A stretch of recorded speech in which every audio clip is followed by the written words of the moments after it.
Saya agak tergelitik nih Prof, mau bertanya.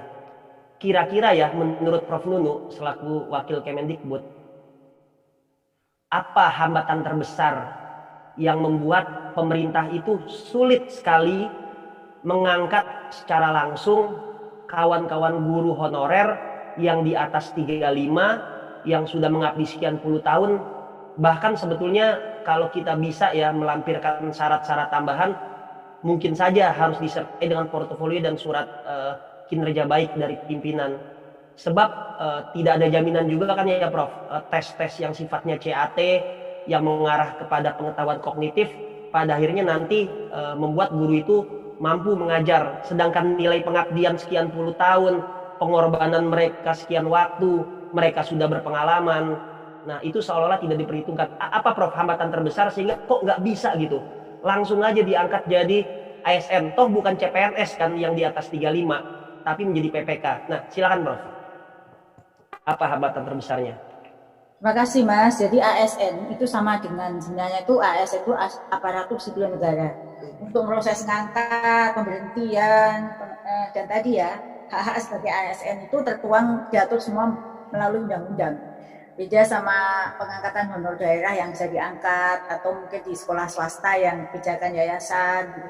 Tapi kalau yang disebut dengan ASN itu sering ada pikiran yang salah bahwa ASN itu kan kontrak gitu ya, dengan perjanjian kerja nanti bisa setahun diberhentikan begitu saja. Jadi kalau Bapak Ibu guru nanti diberhentikan begitu saja itu baca undang-undang ASN-nya, prosedurnya itu ada hampir sama dengan pegawai negeri sipil PNS, berbagai peraturan yang mengatur tentang ASN itu, termasuk proses seleksi, rekrut dan pengangkatannya. Itu semuanya sudah diatur Mas Sumardiansyah bahwa tidak bisa diangkat begitu saja siapapun itu untuk menjadi ASN. Seperti Pak Iwan Cahril itu juga ASN P3K itu.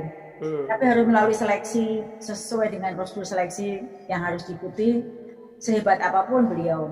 Masuk sekarang kepala Balitbank dan nah itu dalam posisi itu, apalagi guru. Jadi guru pun itu ujung tombak, itu pun harus dibuktikan dengan kompetensi.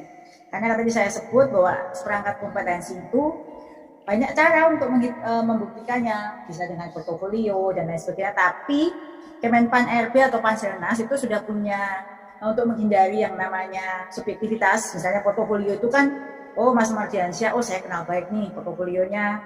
Kemampuan saya untuk melihat sebuah portofolio yang bagus itu terbatas juga. Sehingga di sini meminimalisir subjektivitas, maka untuk membuktikan kompetensinya itu salah satu yang ditempuh adalah melalui tes. Itulah maka dapat dilakukan melalui tes.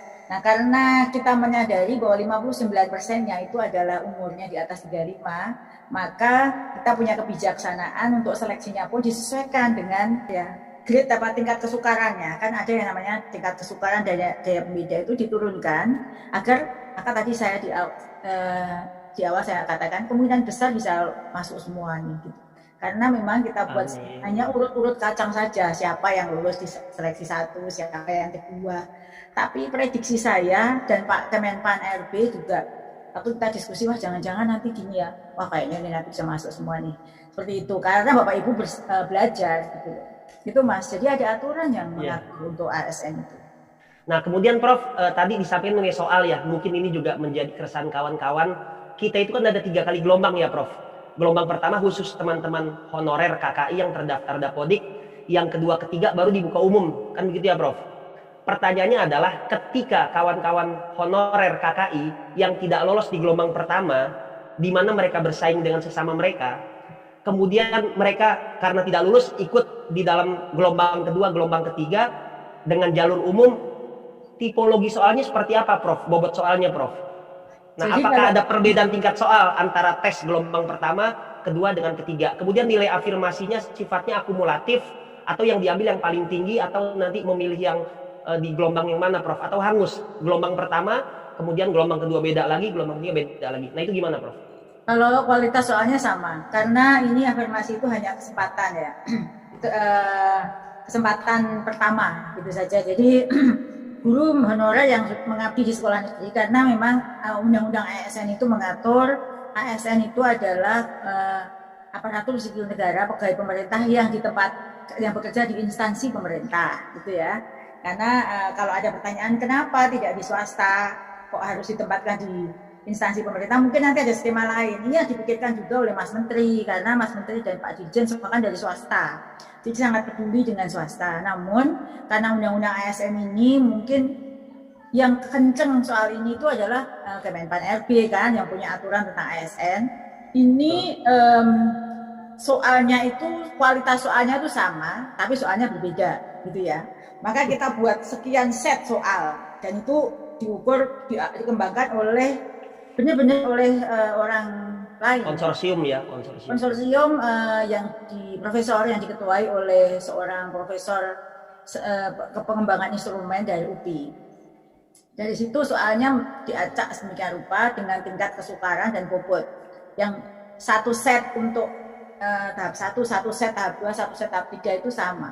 Karena sebenarnya penempatan sekolah negeri swasta itu kan tidak membedakan kepintaran kan, mereka itu rata-rata saja. Tapi hanya beruntung jadi sekolah negeri, yang lain di sekolah swasta. Nah, kemarin ini dari passing grade mereka diperhitungkan saja kemungkinan. Jadi nanti dia akan punya passing grade, Pak Mas Sumardiansyah. Belum terbit ya Prof, passing grade-nya ya? Belum dirilis ya? Belum dirilis. Ini nanti kami akan rilis baru di pertengahan Juni. Jadi misalnya begini, Mas Sumardiansyah itu ikut ya guru honorer di SMP 1, ya kan? Memenuhi passing grade, katakanlah 70. Namun di situ rankingnya kan setelah passing grade untuk kesempatan pertama itu memang di ranking. Yang tertinggi yang masuk, padahal punya passing grade, maka passing grade ini akan dibawa di berikutnya. Bisa ikut, bisa tidak tes. Karena kalau yakin, oh aku tinggi kok, gak usah ikut. Tapi kalau misalnya saya pengen nyoba lagi, passing grade-nya itu akan dipertimbangkan yang paling tinggi. Jadi akan diperhitungkan lagi. Jadi jangan khawatir Bapak Ibu, ikut saja lagi. Nanti kalau misalnya di situ kemarin itu lagi ngeper, masih grogi dengan sistemnya, masuk angin, malamnya begadang. Lah sekarang untuk ujian 2 lebih siap, ikut saja. Nanti kalau passing grade yang diperoleh lebih tinggi itu yang dipakai. Gitu Mas. Bagaimana seandainya ternyata PPK ini gagal menyerap jumlah 1 juta guru, sebab kan sekarang aja kita lihat kuotanya masih setengah. Apakah mungkin Prof ya kita mereformulasi ulang seleksi kita dengan tadi lebih mengutamakan pengabdian, mengutamakan portofolio, sehingga nanti nggak ada defisit. Nah tentu idealnya semua bisa masuk gerbong Prof, tapi seandainya tidak masuk gerbong ya, tentu kan ini menjadi kendala juga dalam kemajuan kualitas pendidikan. Itu gimana Prof? Kalau melihat peluangnya ke depan itu nggak ada, semuanya melalui seleksi, bahkan mungkin lebih berkualitas. Jadi nanti itu tetap saja lewat seleksi. Jadi ada kemungkinan dibuka lagi tahap kedua karena kami dari sisi anggaran, kayak saya ini untuk anggaran 2022 masih meminta anggaran untuk seleksi guru ASN P3K yang selisih yang sekarang belum ada. Seleksinya masih sama, mungkin lebih awal ya, karena ini kan waktu Januari sampai bulan Agustus ini untuk persiapan. Pembicaraan antar kementerian ini sungguh sangat luar biasa ya, namanya juga menyamakan persepsi orang, otaknya orang pintar semua. Dan baru pertama kali loh Mas Sumardiansyah, pertama kali Kementerian Teknis itu menyelenggarakan tesnya sendiri untuk guru-gurunya. Selama ini tidak ada, ini bahkan diirikan oleh Kemenkes. Kemenkes itu kan dia punya dokter, punya perawat, seleksinya pun harus Kemenpan RB BKN. Ini kan karena lobby dan kemampuannya Mas Menteri dan kita semua, supaya guru-guru ini kita urus saja, soalnya guru-guru ya kita yang mengembangkan pakai sistem UNBK kita sendiri. Supaya apa? Dari itu kita bisa mengembangkan juga bahan belajarnya yang sejalan dengan kisi-kisinya gitu Mas. Dan ini Prof ada masukan juga nih dari kawan-kawan ke depan ya, semoga PPK itu bisa bersifat leg spesialis hanya untuk orang-orang di atas 35 sehingga tidak mengubur masa depan orang-orang usia produktif di bawah 35 yang berdasarkan undang-undang ASN itu masih bisa jadi CPNS. Maksudnya jangan sampai PPK dibuka tapi CPNS-nya ditutup moratorium. Dua-duanya dibuka Prof. PPK khusus di atas 35, di bawah 35 bisa CPNS. Nah itu gimana Prof? Yang berhak buka nutup kan bukan Kemendikbud. Kalau kami itu pengen banget ya. Jadi itu mohon dipahami ya, ini didudukkan pada tusi masing-masing ya. Jadi yang buka tutup itu kan dari Kemenpan. Kemenpan buka tutup dasarnya anggaran. Iya, Jadi iya. kalau sudah diangkat itu kan dibayar sepanjang umur. Seperti sekarang ini ya, kalau udah ada seleksi P3K 1 juta guru kan setiap tahun menteri harus menyiapkan kesinambungan gajinya. Contohnya itu resiko. Nah maka kalau kita ingin Kemendikbud itu inginnya ya sekarang 1 juta itu pokoknya selesaikan dulu. Bilang nanti kita punya desain baru mas, bahwa nanti yang akan ikut PPG itu adalah ASN. Jadi ASN itu semua dasarnya adalah kebutuhan kita. Oh di sekolah A, sekolah B, sekolah C, di Kabupaten A itu butuh guru sekian, kita ajukan informasinya. Oh akan ada pensiun ini. Nah kita masukkan orang ini tidak sempat terjadi kekurangan guru, itu desainnya. Namun apakah itu bisa? Nah tergantung formasi yang punya sana. Iya. Mas. Betul. Saya mau menyampaikan fakta nih Prof. Dan fakta itu semakin terang benderang hari ini di sesi pertama tadi dengan BKD. Mohon agar Mas Menteri ya, termasuk pemerintah, jangan hanya terpaku kepada data statistik, data yang tertulis.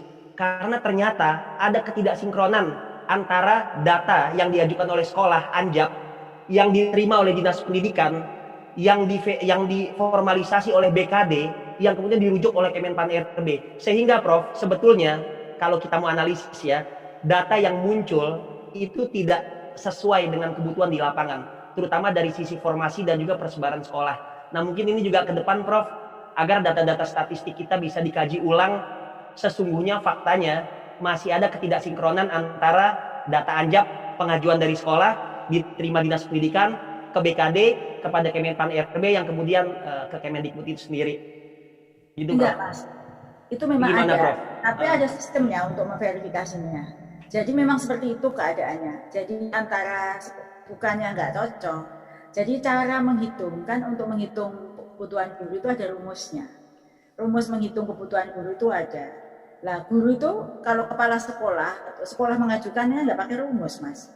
Ketoke iki kurangi ini. Data kami itu ada loh, satu sekolah mengajukan guru bahasa Indonesia 10. Padahal dia cuma butuh 2 gitu ya. Nah nanti dari BKD kan langsung dia tuh rekap aja kan, karena Ya, percaya dengan usulan sekolah direkap. Sampai di PKN itu nggak serta-merta. Maka kalau ada 580 usulan itu yang memverifikasi Kemendikbud. Kita kan punya data Dapodik tuh. Oh guru di sana udah mau pensiun, guru di sana itu harusnya ada guru di SMP 2 yang guru matematikanya tuh kelebihan 2, tapi di SMP 1 kekurangan guru. Maka ini nggak kita setujui. Dinas harus mindah gurunya untuk pemerataan guru. Tapi tetap ada verifikasi. Maka yang sekarang untuk informasi itu hasil verifikasi ngedrop 60.000 usulan. Nah terus ini Prof, ada pertanyaan Prof, terkait Dapodik itu kan jadi syarat ya Prof. Apakah harus 3 tahun terakhir masuk di dalam Dapodik, atau walaupun baru beberapa bulan lalu punya Dapodik bisa ikut tes? Lalu bagaimana dengan teman-teman honor murni Prof, yang tidak termasuk di dalam Dapodik? Gimana itu Prof, terkait syarat Dapodik? Kalau terdata di Dapodik itu wajib. Ya, tetapi rentang waktunya itu kita juga nggak batasi di bulan Desember, tapi terdaftar di Dapodik sampai saat ini, gitu ya. Diundur lagi. Tapi kalau untuk rentang waktunya, kemarin dari Kemenpan itu ada persyaratannya memang Mas. Itu mereka yang mengapa ada 3 tahun ya, 3 tahun itu karena ya mereka pengalaman dong mengajar gitu loh. Itu ada di sini ada tulisannya honorer, jadi kategori pendaftar ini yang terbaru ya Mas ya. Honorer negeri dengan sertifikasi atau kualifikasi linear dan tersedia formasi di sekolahnya. Honorer negeri dengan sertifikasi atau kualifikasi linear tidak tersedia formasi di sekolahnya. Kemudian di sini ada kriteria ini, honorer swasta dan lulusan PPG sebentar. Tentang 3 tahun sepertinya tidak ada Mas. Oke. Tapi harus ada di Dapodik ya Mas ya. Harus ada Dapodik ya. Oke. Sama ini Prof, mohon agar distribusinya ya itu lebih merata di tiap jenjang, merata di antar mata pelajaran, dan juga kawan-kawan tenaga pendidikan Prof, kawan-kawan non formal PKBM.